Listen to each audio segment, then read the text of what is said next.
Bună, dragilor, și bine ați venit la o nouă citire. Dacă titlul te-a atras, înseamnă că ai aici cu siguranță un mesaj pentru tine. Îți mulțumesc pentru că mă urmărești, îți mulțumesc pentru că mi ești alături. Dacă vrei și tu astfel de citire, găsești oricând gratuit doar pe aplicația de tarot și astrologie Cristina Zurba, disponibilă atât pe iPhone cât și pe Android. Deci o găsiți pe magazin Play pentru Android și cei care aveți iPhone o găsiți pe App Store. Hai să vedem mesaje. Ok, un sfârșit dureros. Ia uite, avem puterea. Aici poate să fie o luptă finală care a fost dusă în legătură cu o situație care funcționează foarte greu. Văd o persoană foarte energică, este o persoană mai puțin serioasă care se aruncă așa cu capul înainte și omul ăsta poate să ducă ceva foarte greu în spate. Da? Sau poate discutăm și despre cineva care a promis multe, da, și acum se trezește că nu poate să facă. Apoi avem cavalerul de monede și puterea, o conexiune cu zodia Leu. De asemenea, putem să discutăm și despre o relație aici care, uite, poate să treacă prin niște probleme. Da? Pentru unii poate să însemne și o problemă financiară care a luat sfârșit. Dar ce văd eu aici este o perioadă de luptă, o perioadă de forță. Da?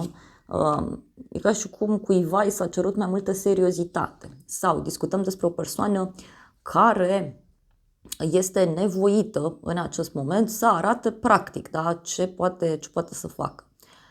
Mai văd de asemenea și o oarecare provocare privind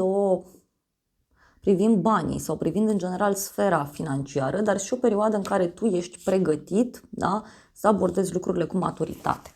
În plan personal avem un 10 de spade, e ca și cum ceva nu mai poate continua aici. Văd o persoană ușor rănită, poate cu inima frântă, o persoană care fie a ieșit dintr-o relație, fie iese dintr-o relație, fie este acea senzație cum că ceva a ajuns într-un punct terminus.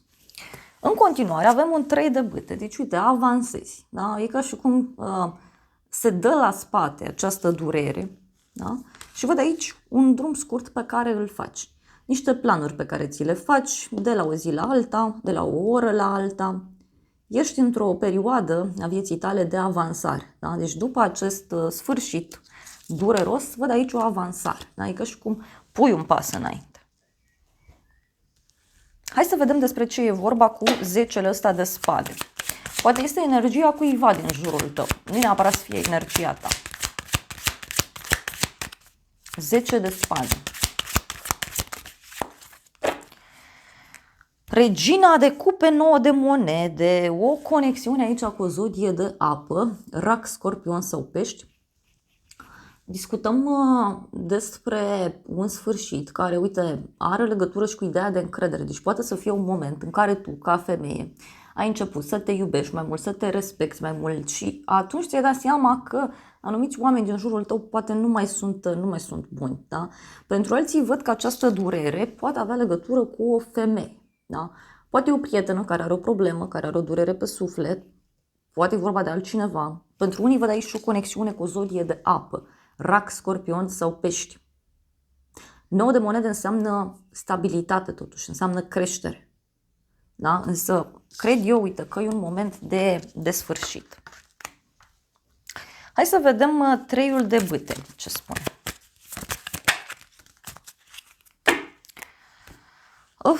3 de bâte, uite, înseamnă moartea și luna, o legătură cu zodia scorpion, zodia pești din nou. În curând, ce văd aici e faptul că avansezi în legătură cu o situație. Fie afli o informație care îți mai luminează puțin calea, fie, în unele cazuri, poate să fie și un moment în care mergi înainte spre a te vindeca. Da? Însă ce văd eu e că poți afla despre un eveniment mai puțin plăcut care se petrece într-un timp scurt, din momentul în care tu vezi acest videoclip. Nu cred neapărat că are legătură cu tine. Și ce mai văd aici e că pui un pas în față în legătură cu acest sfârșit. Da? Pentru unii pot fi și lucruri care sunt la suprafață. Pentru că luna înseamnă și anumite lucruri mai puțin pozitive. Mai vreau o carte.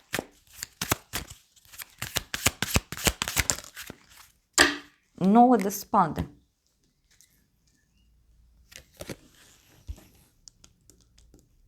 Un oarecare stres aici pe care îl văd eu.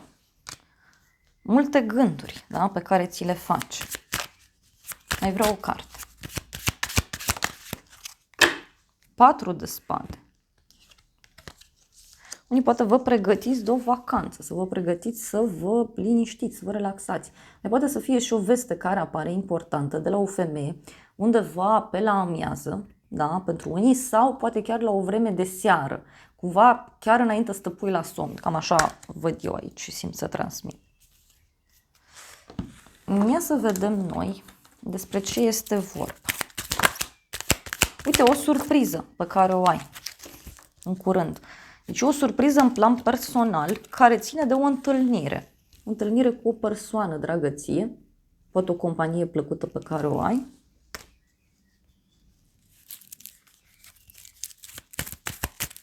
Mai vreau o carte. Avem și o persoană geloasă. Și o persoană geloasă.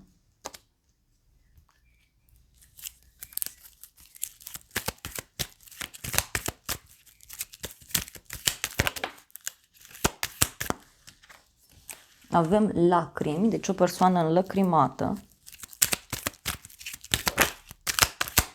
Dar este vorba și despre niște dorințe pe care tu le ai și care se realizează. Uite, avem o bucurie de departe. Deci poate o prietenă, poate e cineva care îți dă o veste și care te ajută să te eliberezi, da? Te ajută cumva să te ridici cumva din situația asta. Apoi avem 7 de cupe, multe proiecte, multe opțiuni care apar. Poate să fie și o perioadă de creștere pentru tine, doar că aici ți se cere să te concentrezi și pe lucrurile care sunt palpabile, da? Care sunt reale. Apoi avem regele de spade, o conexiune cu o zodie de aer, gemeni, balanță, vărsător. Ce mai văd aici este vorba despre o persoană care îți poate da o veste. Este un personaj fie cu uniformă, fie un personaj mai dificil, mai dur. Este o persoană care, uite, te poate ajuta să faci această alegere. Dar ce mai văd aici e și niște planuri, niște strategii pe care ți le faci, pentru că e posibil ca în acest moment să fii inundat de informații, adică să ai multe activități de făcut, să ai multe proiecte, să nu știi încotro să te împarți. Unii e ca și cum aveți așteptări foarte mari aici de la cineva și foarte curând, da, se vor calma aceste aspecte.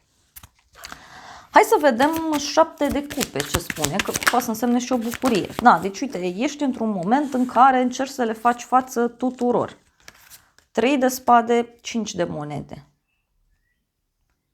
Însă văd aici și o problemă legată de singurătate, că și cum începi să-ți dai seama că ești singur cu toate sau că sunt prea multe lucruri de făcut și nu știi pe care să-l faci primul. Și atunci e posibil să-ți dai seama că ai nevoie de ajutor. În alte cazuri văd aici și o veste interesantă de la o persoană curajoasă, cineva care parcă nu acceptă realitatea. E o veste care ține și de zona sănătății. Sau ține de un abandon, cineva care pleacă. Hai să vedem în continuare regele de spade. Regele de spade vine cu o ofertă, da? Asul de monede și 5 de cupe. Cineva aici căruia îi pare rău după o ofertă pe care a refuzat-o, după o pierdere pe care o are. De asemenea, putem să discutăm aici și despre o propunere pe care cineva ți-o face.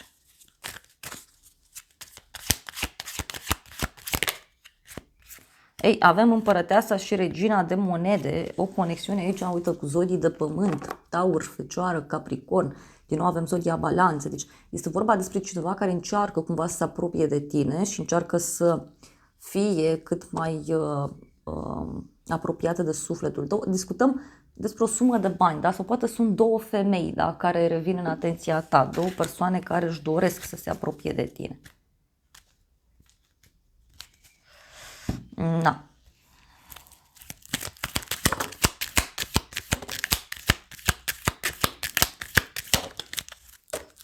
Și avem așa, cineva dorește să te revadă, persoană vicleană și veste bună.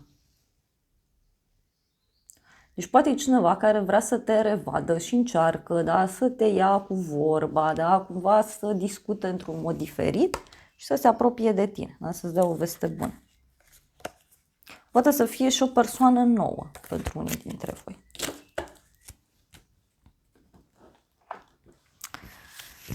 Și surpriza, wow, 10 de cupe, 3 de spade, o problemă, da? Cineva care are o problemă în familie. Sau poate să însemne și faptul că văd aici familia fericită, văd bucurie, dar în același timp văd și o dezamăgire. Poate e vorba de un ideal pe care tu ți l-ai făcut și acum îți dai seama că nu e așa, da? Mai poate să fie și o problemă a cuiva din familia ta, din casa ta sau din apropierea ta. 10 de cupe, 10 de cupe, deci surpriza are legătură cu o familie fericită.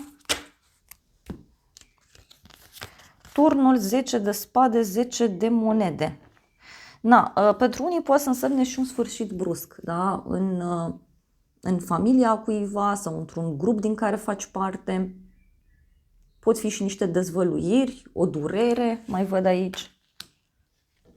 O rupere bruscă, da? E ca și cum surpriza are legătură și cu niște probleme în paradis. Ei, uite, e steaua, da? Care are legătură cu o dorință, un adevăr. Ia uite, iar a ieșit steaua. Am întrebat de ce e 3 de spade.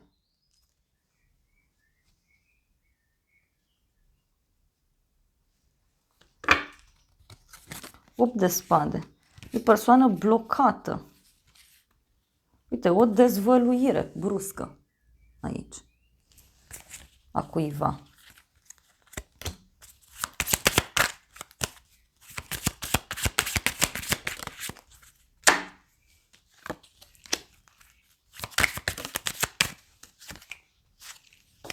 Nouă de bâte, 9 de cupe. Vestea asta, cum să zic eu, pe de o parte e bună, e eliberatoare, pe de altă parte e mai complicată.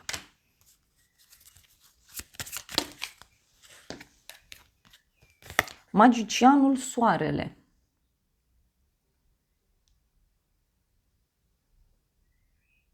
Poate situația asta are legătură cu un bărbat important, nu știu, poate ceva legat și de un copil, niște activități aici energice, dar pentru unii are legătură și cu dragostea, adică și cum cineva ascunde ceva. Hai să vedem ce părere are tarotul meu cu surpriza. Te dorește cineva și pagubă pierde. Deci cineva care pierde ceva ce își dorește. Sau o persoană, da, care te dorește pe tine are parte de o pagubă, de o pierdere. Pentru că e clar aici ceva mai puțin plăcut. Și avem o întâlnire cu bucurie mică. Și în cadrul unei întâlniri. Poate ceva legat de un copil, că tot mi se arată aspectul ăsta. Scrisoare și piedici. Deci cineva care îți dă o veste în legătură cu niște blocaje pe care le are. Sau poate e cineva care se străduiește să-ți dea mesaje, se străduiește să reia legătura cu tine.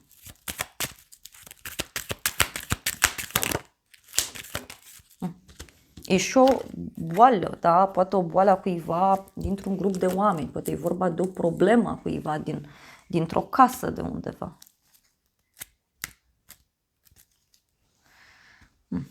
Hai să vedem ce spune și acest oracol în legătură cu surpriza.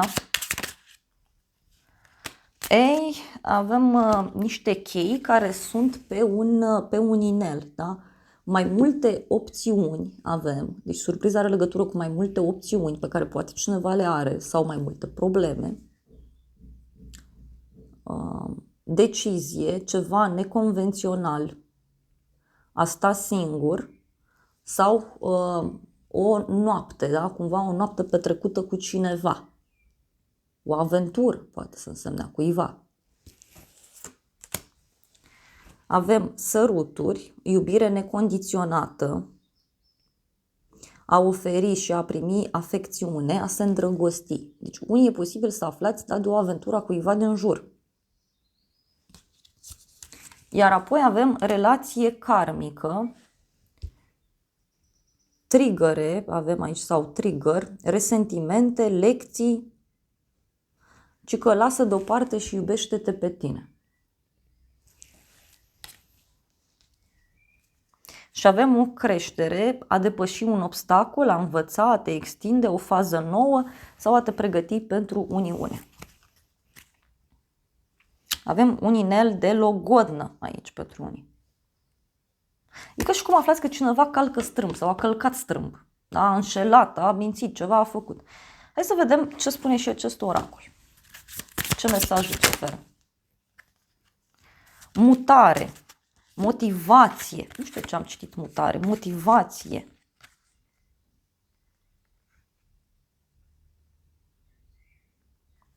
Cineva care e motivat să nu cadă, cineva care e motivat să crească.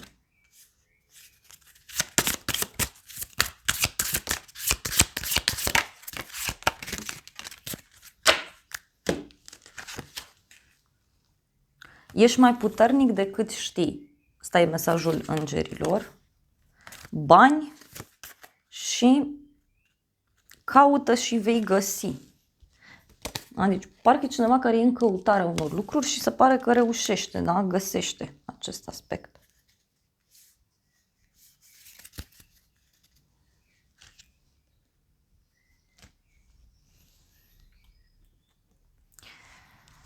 Simt nevoia să mai iau un mesaj din acest oracol. Da? Care e surpriza în această situație?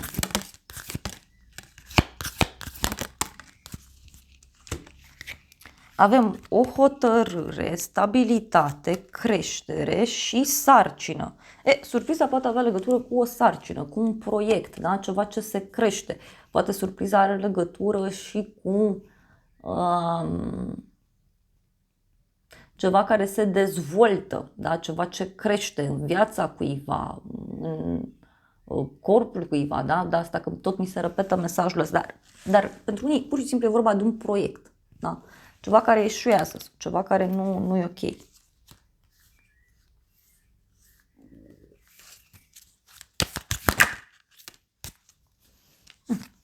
Și uite, toată povestea asta e tot așa despre bani, noroc, oportunități, casă, dar și despre o luptă pe care cineva o duce. E un bărbat aici care are niște probleme destul de mari. Bun, dragilor, acestea au fost previziunile de această dată. Eu vă mulțumesc pentru prezență, vă îmbrățișez cu drag, sper din suflet să vă fie de folos informațiile și să ne revedem cu bine și data viitoare. Eu vă doresc să aveți parte de o zi sau de o seară cât mai frumoasă.